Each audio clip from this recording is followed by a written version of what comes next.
A seguir, Hora da Notícia.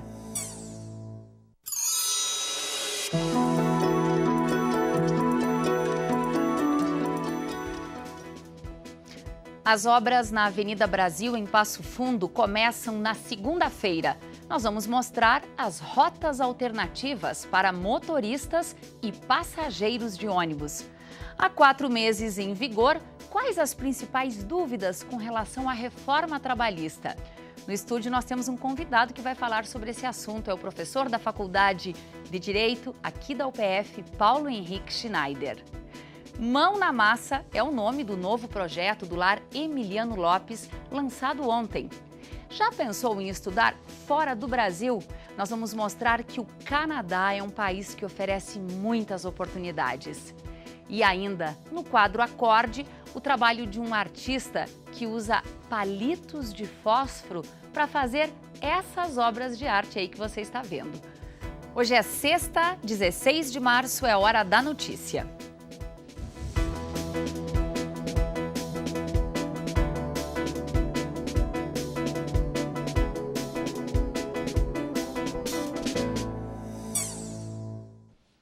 A partir de segunda-feira, a Avenida Brasil, que liga uma ponta à outra da cidade de Passo Fundo, vai estar em obras. Ao todo, serão 4 fases com várias etapas. E para ajudar os motoristas e passageiros de ônibus, a gente mostra agora as rotas alternativas para essa primeira etapa. Quando começarem as obras aqui na Avenida Brasil, motoristas e pedestres vão precisar redobrar a atenção. A revitalização e infraestrutura da principal avenida de Passo Fundo terá um percurso de cerca de 5,5 km, do trevo da BR-285 até a rua 20 de setembro.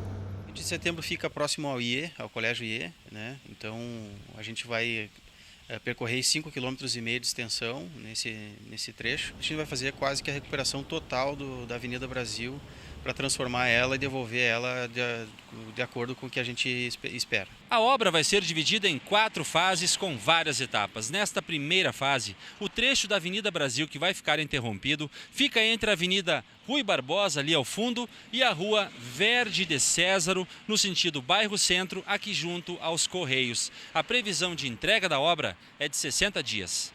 A Guarda Municipal de Trânsito vai estar no local da obra orientando os motoristas e os desvios vão ser sinalizados com placas de orientação de obras. A gente vai iniciar nesse trecho devido à formação da bacia hidrográfica que ser neste ponto, então a gente inicia o serviço por ali. Nesse trecho aqui entre o Stock Center e o trevo da 285, a gente tem bastante remoção total do pavimento, onde a gente remove toda a estrutura e refaz a estrutura da Avenida Brasil, né, conforme está indicado no projeto de engenharia. Então é um trecho onde a gente vai ter um serviço que vai nos tomar um pouco mais de tempo do que nos demais pontos. Veja agora quais serão os desvios oferecidos aos motoristas para o fluxo do trânsito. Bom, para quem trafega no sentido bairro-centro, o trânsito será no contrafluxo da Avenida Brasil, ou seja, pela contramão, com desvio no cruzamento com a Rua Doutor Verde de Césaro, que fica nos Correios. O retorno para o sentido normal da Avenida Brasil vai ser no cruzamento com a Avenida Rui Barbosa. Já se você trafega no sentido centro-bairro, a atenção tem que ser um pouco maior. Quem se dirige ao trevo da BR-285 vai utilizar a Rua Moron, que irá funcionar em sentido único no trecho entre a Rua Anita Garibaldi e a Rua Doutor Verde de Césaro. A Rua Anita Garibaldi será o último desvio da obra.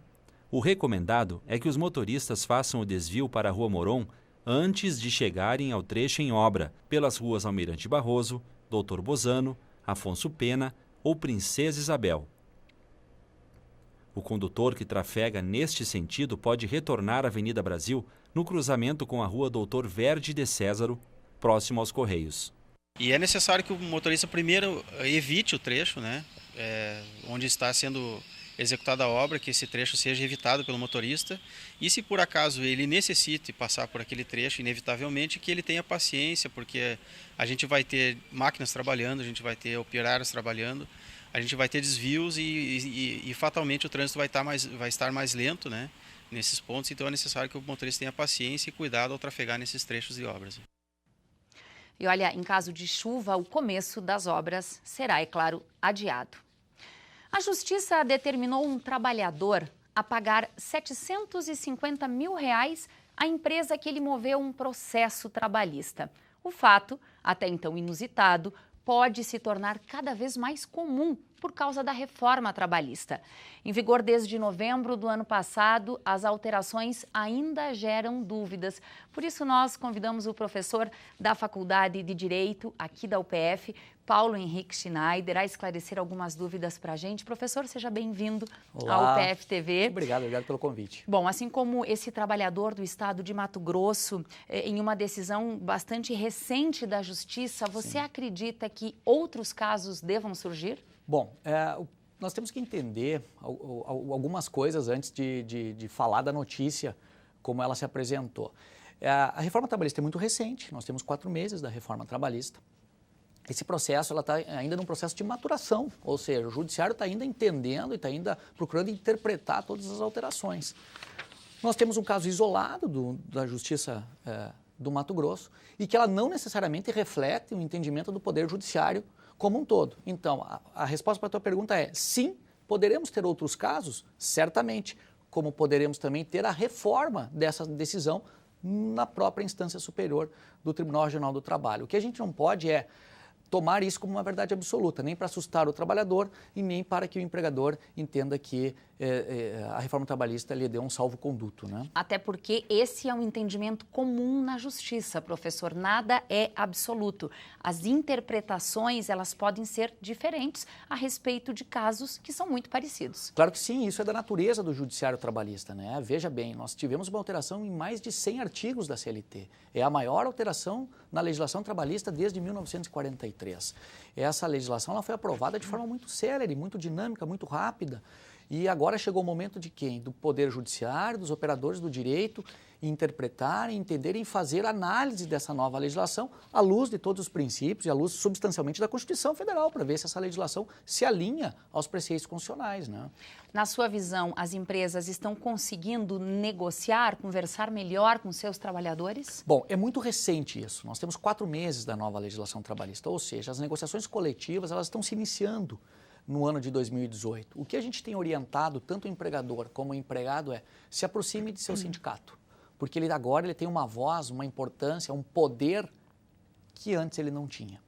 Bom, ainda que ele possa ter ficado enfraquecido por alguns aspectos. Sem dúvida nenhuma. Essa é uma questão extremamente interessante da reforma trabalhista. Se, por um lado, ele deu poder ao sindicato, naquele famoso jargão negociado sobre o legislado, em contrapartida, ele tirou uma força importante do sindicato, que era a sua receita, né, pela qual ele conseguia se manter, tirando a obrigatoriedade do imposto sindical, não é mesmo? Na sua visão, há perdas para os trabalhadores? Essa reforma também apresenta perdas? Bom, a resposta ela é afirmativa, mas ela não é absoluta.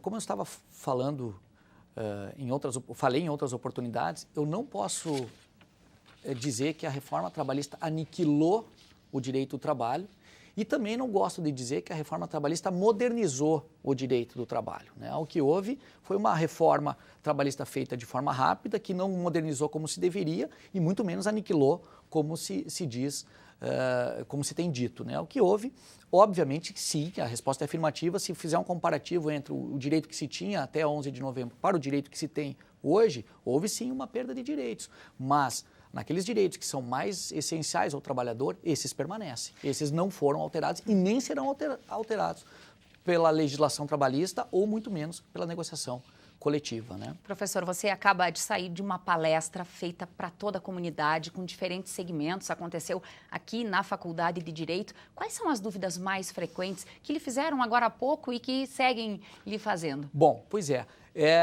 Como a reforma trabalhista é muito recente, a gente observa no empresário um medo, um receio. Implemento a reforma ou não implemento a reforma? Desde quando eu posso alterar e o que eu posso alterar? Porque o que o empresário tem hoje? Ele tem hoje uma reforma trabalhista e ele tem, de um lado, manifestações de sindicatos de classe, de organismos internacionais e que têm se mostrado contrários à reforma trabalhista. Então, o que a gente observa hoje é um grande ponto de interrogação e um grande receio do empresário em geral em já adotar as novas práticas no âmbito da sua empresa. Os próximos meses serão decisivos para a gente ter um melhor entendimento dos reais benefícios dessa reforma. Eu diria que os próximos anos. Eu diria que um processo de maturação de uma legislação trabalhista da forma como ela se propõe a partir de 11 de novembro, ela precisa de mais tempo que isso. Mais tempo que isso. A gente precisa, as matérias, elas começam a entrar no Judiciário Trabalhista agora e a instância máxima, que é o Tribunal Superior do Trabalho, ainda não foi chamada a se manifestar no processo, né? No dia a dia da realidade processual acerca dos novos direitos, das novas legislações. Tá certo. Obrigada, professor, pelas informações. Um ótimo final de semana. Eu que agradeço a atenção e me coloco à disposição. Obrigada. Quase 3.000 vagas de emprego exclusivas para mulheres estão abertas hoje no Rio Grande do Sul através de uma ação do Cine. A agência de Passo Fundo também participa do evento com guichês de atendimento preferencial para as mulheres nas áreas de intermediação de mão de obra, encaminhamento de seguro-desemprego e carteira de trabalho. A agência do Cine de Passo Fundo fica na Avenida Brasil, perto do Colégio Bom Conselho. O Lar Emiliano Lopes é uma ONG que atende crianças e adolescentes através do serviço de convivência e fortalecimento de vínculos. E nesse ano o Lar está com um novo projeto que se chama Mão na Massa. Desde o ano passado, o Lar Emiliano Lopes deixou de ser uma casa de acolhimento e passou a funcionar como um complemento às atividades em turno inverso da escola. Por aqui, são mais de 30 crianças e adolescentes que têm entre 6 e 15 anos. Ele é bom e é tudo para mim, bem dizer. Tu gosta de vir aqui por quê? Por causa que é legal, tem bastante crianças para brincar e as pessoas são bem queridas. Significa uma segunda família, a gente sempre está aqui, tem amigo, as pessoas são legais, tem bastante criança e é bem divertido. A partir de agora, o Lar conta com um novo projeto que se chama Mão na Massa. É que eles produzem cucas e pães para vender. E o dinheiro usam para a manutenção do lar. Nós saímos de uma ponta e fomos para a outra ponta. Nós estávamos na CTI da sociedade e hoje nós estamos trabalhando lá no ambulatório, nós estamos trabalhando na prevenção. Além disso, o projeto leva esses pães e cucas até as comunidades com baixa renda da região. Nós buscamos junto à comunidade, e esse é o propósito desse lançamento, nós estamos buscando junto à comunidade de Passo Fundo e região, pessoas de boa vontade que nos doem ao Lar Emiliano Lopes o equivalente a 5 pães. Esses pães, então, serão entregues. Tu veja que eles não são doados. Alguém paga por esses pães. Porém, eu poderia dizer que existem pessoas, por N razões, não consomem o pão de farinha branca. Por outro lado, nós temos uma população extremamente carente e que precisa se nutrir com esses elementos que para uns, entre aspas, faz mal. Para eles faz muito bem. E nós queremos nos associar a pessoas do bem para alimentar essas pessoas e mudar o curso da vida delas. Vencedor, essa fé que te faz imbatível de nosso seu valor. Acredite que nenhum de nós já nasceu com jeito pra super-herói. Nossos sonhos, a gente é quem constrói, é vencendo os limites, escalando as fortalezas.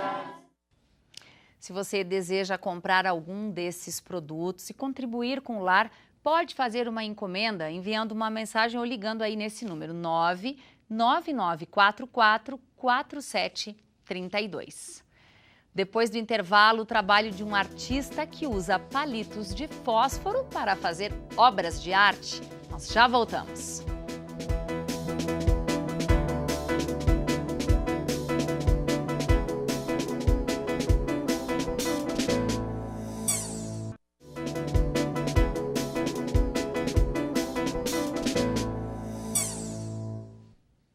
Pessoas com mais de 60 anos com interesse em fazer aulas de teatro, canto ou pilates podem procurar a Coordenadoria do Idoso da Prefeitura de Passo Fundo.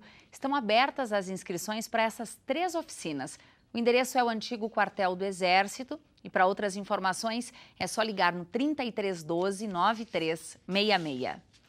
O fim de semana deve ser quente aqui na região. As máximas, tanto no sábado quanto no domingo, devem passar dos 30 graus. Confira na previsão.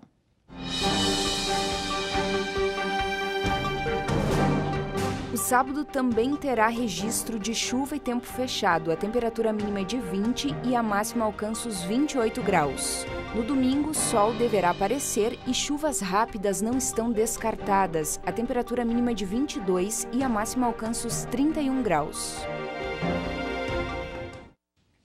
O Canadá é o segundo maior país do mundo e tem só 35 milhões de habitantes.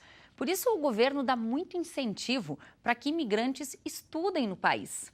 Quer saber mais? Dá só uma olhada. O encontro foi entre estudantes da UPF e a representante do Canadá na região sul do país, Paula Manoso. Ela contou um pouco da cultura canadense e por que é tão interessante que estudantes tenham uma experiência de intercâmbio por lá. Em comparação com o Brasil, o Canadá não é nada populoso. Ele é o segundo maior país do mundo e só tem 35 milhões de habitantes. Já o Brasil é o quinto maior país, com uma população que já passa dos 200 milhões. Com tão pouca gente, o Canadá criou uma política de apoio aos imigrantes. Por isso, incentiva que pessoas do mundo todo possam ir estudar e trabalhar lá. Aqui na UPF temos 2 universidades conveniadas. Um incentivo para quem procura aprender tanto inglês quanto francês, que são as 2 línguas oficiais do país. Nós temos hoje o programa ELAP, que é um programa que está com o edital aberto, do qual a UPF tem a possibilidade de encaminhar candidaturas para a Universidade de Lakehead, que é uma universidade canadense, nossa parceira mais nova. Temos uma outra conveniada também no Canadá, que é a Thompson Rivers University. Então, atualmente temos 2 importantes universidades no Canadá e, claro, a ambição de podermos ter outras parcerias e que possam proporcionar essa experiência incrível de estudar no exterior para os alunos da UPF. Além do Canadá, a UPF tem convênios em outros 18 países. São mais de 60 universidades com foco em todas as áreas do conhecimento. E se você se interessou, fique atento aos prazos. As inscrições para o intercâmbio pelo sistema ELAP ficam abertas até sexta-feira, dia 23.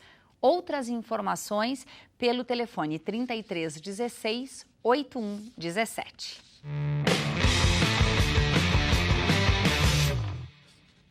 Hoje é sexta, dia da gente ficar por dentro da agenda dos atletas apoiados aqui pela UPF. O ciclista Lorenzo de Oliveira Vucchi vai participar da primeira volta IOT de ciclismo. Vão ser 2 provas. No sábado, acontece a prova de estrada, com 73 quilômetros de ida e volta, de Passo Fundo a Tio Hugo. Já no domingo, tem a prova de contrarrelógio individual.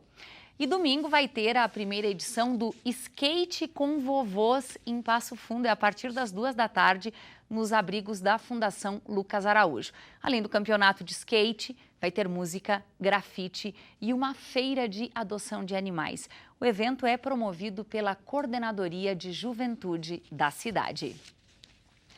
Quem tem palito de fósforo em casa usa para acender o fogo, certo? Nem todos. Nas mãos do passofundense Vinícius Malaquias, os palitos viram peças de arte. E olha, um trabalho assim é difícil de encontrar por aí.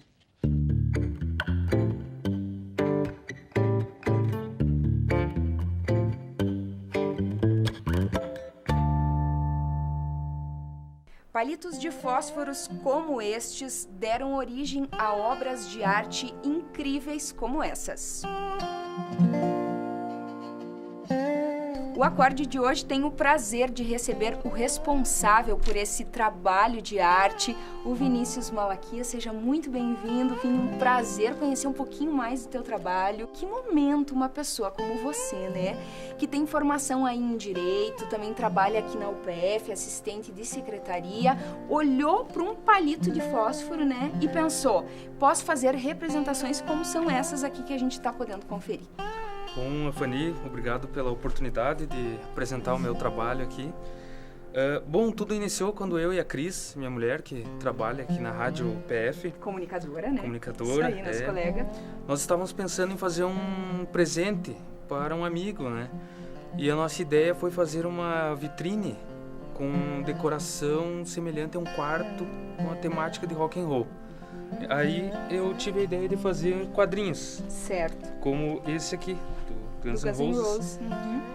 Então eu utilizei palito de fósforo para fazer a moldura. E aí começou dando corpo, e comecei mais corpo. a fazer, cortando o palito e colando, até que achei que ficou legal o resultado.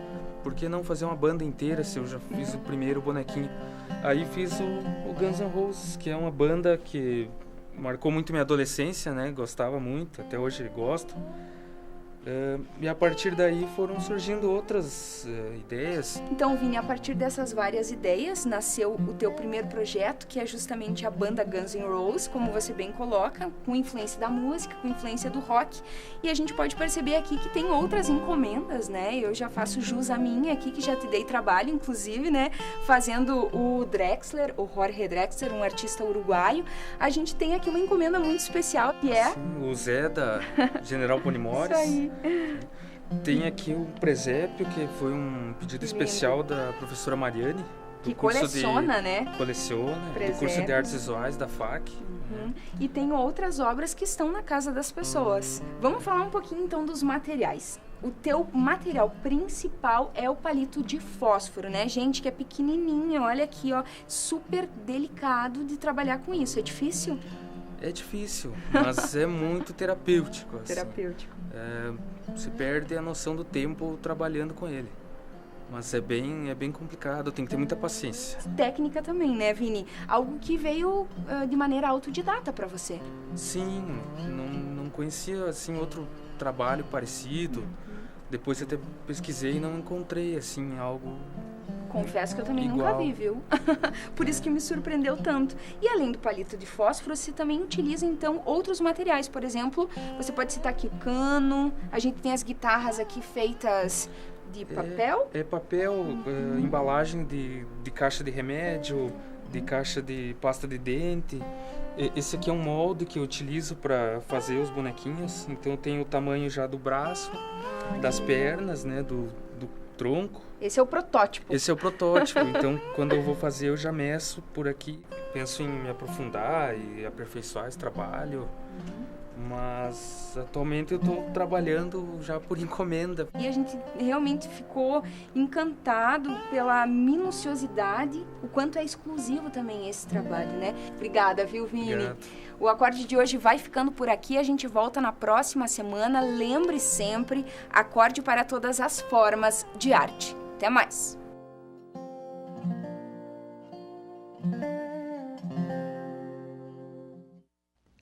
Essas foram as informações de hoje. Obrigada pela sua companhia. Um ótimo fim de semana e a gente te espera na segunda-feira.